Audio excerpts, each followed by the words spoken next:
आज का हमारा टॉपिक है राष्ट्र निर्माण की चुनौतियाँ।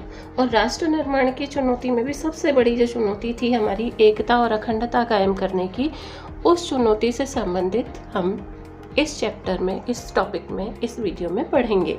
पिछले वीडियो में हमने एकता और अखंडता की मार्ग में बाधा पहुंचाने वाली जो समस्याएं थी, विस्थापन, विभाजन और हिंसा, इनके बारे में हम अध्ययन कर चुके हैं।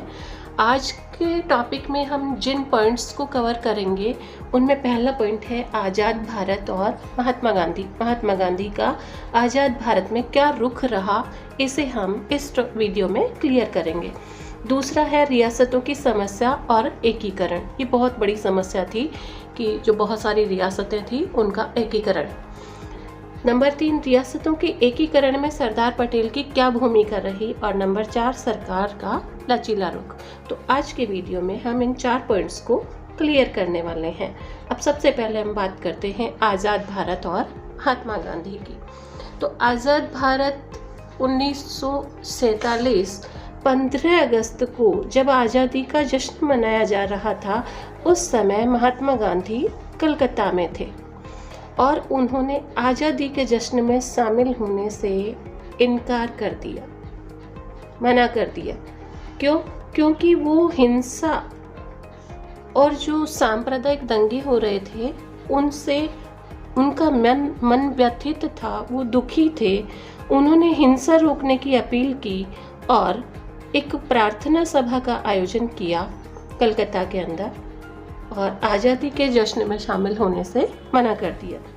इसके बाद वो इन 2 बातों को लेकर के ज़्यादा चिंतित थे कि भारत में मुसलमानों को गरिमापूर्ण जीवन मिलना चाहिए, और दूसरा भारत और पाकिस्तान के जो संबंध थे, किस बात के, भारत सरकार पाकिस्तान के प्रति कुछ वित्तीय देनदारियाँ थी, कुछ वित्तीय जो मदद थी पाकिस्तान को देनी थी, वो भारत सरकार नहीं दे पाई थी। इनको लेकर भी महात्मा गांधी चिंतित थे।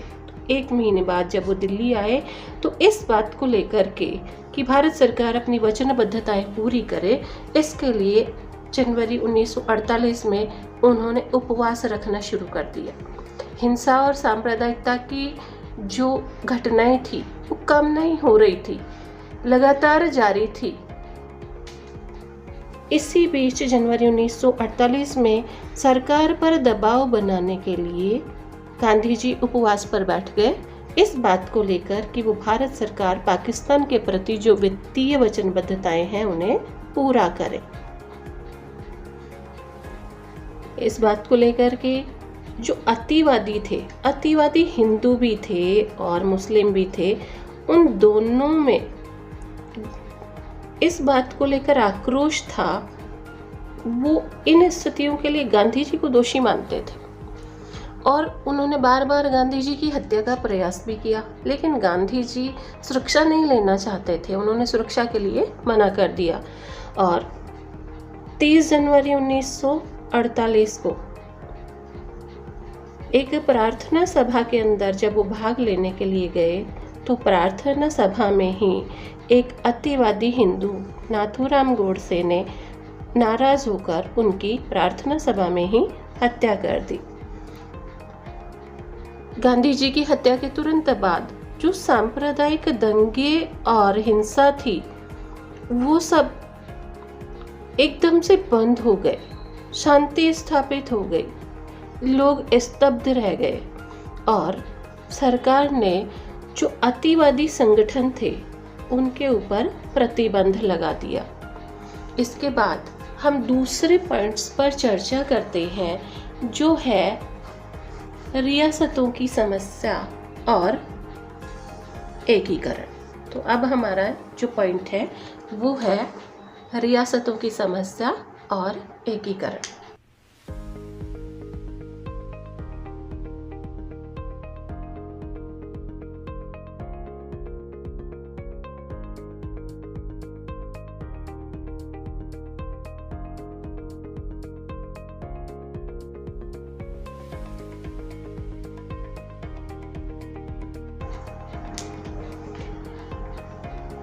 अब हम दूसरे पॉइंट पर चर्चा करते हैं और वो पॉइंट हमारा है रियासतों की समस्या और एकीकरण। तो भारत जब आज़ाद हुआ उस समय उस भारत के दो हिस्से थे। ब्रिटिश भारत, जिस पर ब्रिटिश सरकार का सीधा नियंत्रण था, यानी शासन ब्रिटिश गवर्नमेंट द्वारा किया जाता था, और दूसरी है रियासतें, जिनकी संख्या कुल मिलाकर लगभग 565 थी। उन रियासतों पर शासन तो राजाओं का था, लेकिन वो राजा ब्रिटिश सरकार के नियंत्रण में थे। जब देश आज़ाद हुआ तो अंग्रेजों ने या ब्रिटिश गवर्नमेंट ने इनको ये छूट दे दी कि यदि वो चाहें, जो रियासतें हैं, यदि वो चाहें तो भारत में विलय हो सकती हैं, या तो वो भारत में मिल सकती हैं, या वो पाकिस्तान में मिल सकती हैं, या फिर वो चाहें तो स्वतंत्र रह सकती है।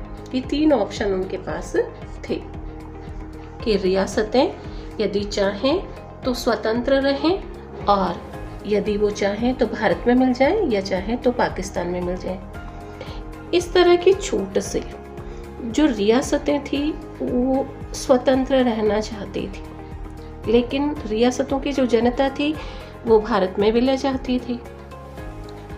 मुस्लिम लीग ने रियासतों को मन मर्जी से चुनाव करने की छूट देने का समर्थन किया कि ये रियासतें जैसा चाहती हैं वैसा इनको करने दिया जाए।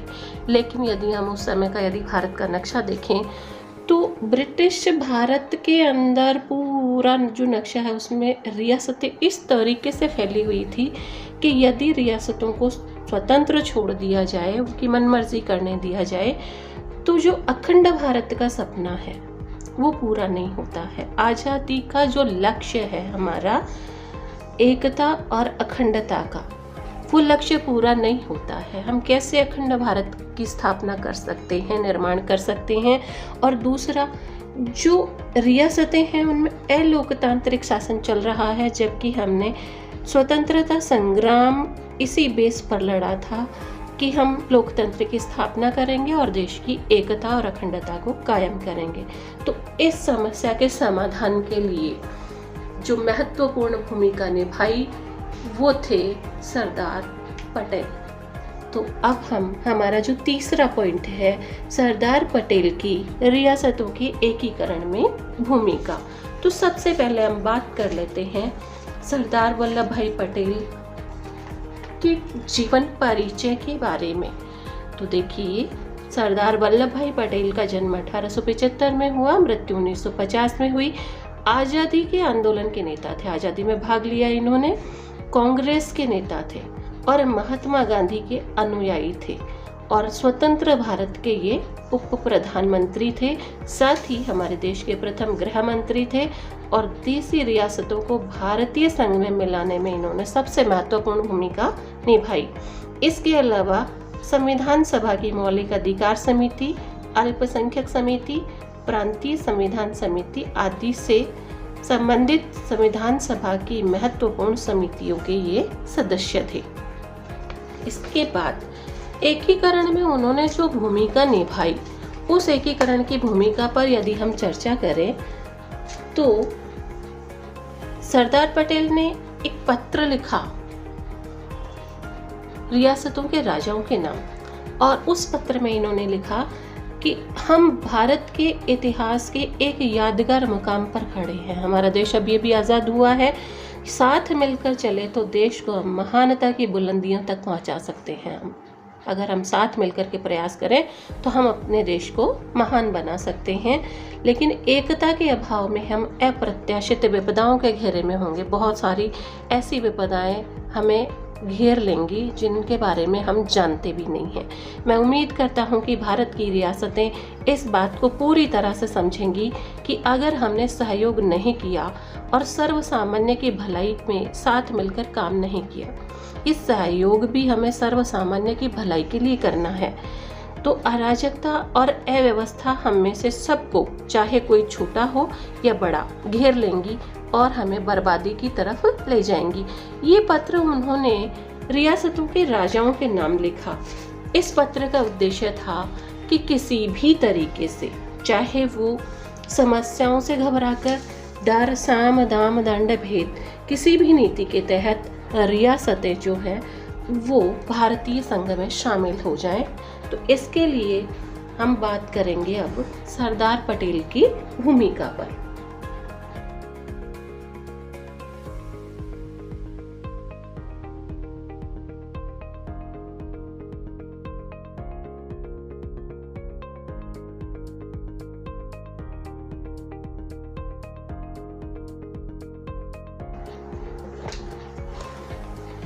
अब हम बात करते हैं कि सरदार पटेल ने जो प्रयास किए, उन प्रयासों से अधिकांश रियासतें 15 अगस्त 1947 से पहले ही भारतीय संघ में शामिल हो गई। ये सरदार पटेल के समझाने का ही परिणाम था कि अधिकांश रियासतें 15 अगस्त 1947 से पूर्व ही भारतीय संघ में शामिल हो गई।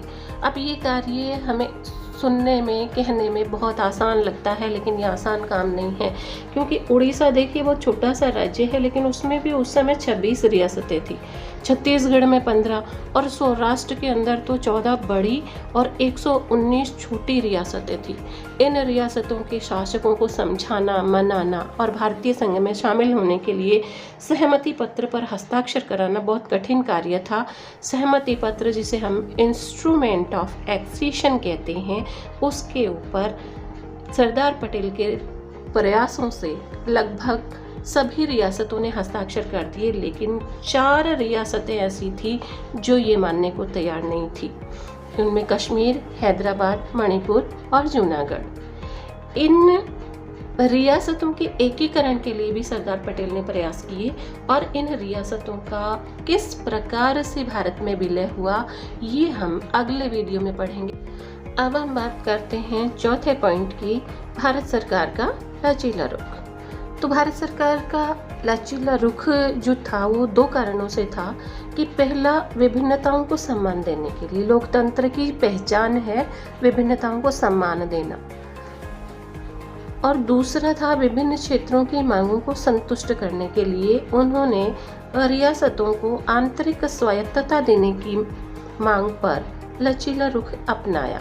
तो ये जो भारत सरकार का लचीला रुख था, ये लोकतंत्र को बढ़ावा देने के लिए है, क्योंकि जो लोकतंत्र है वो केवल मतदान करना ही और चुने हुए प्रतिनिधियों का शासन करना ही लोकतंत्र नहीं है।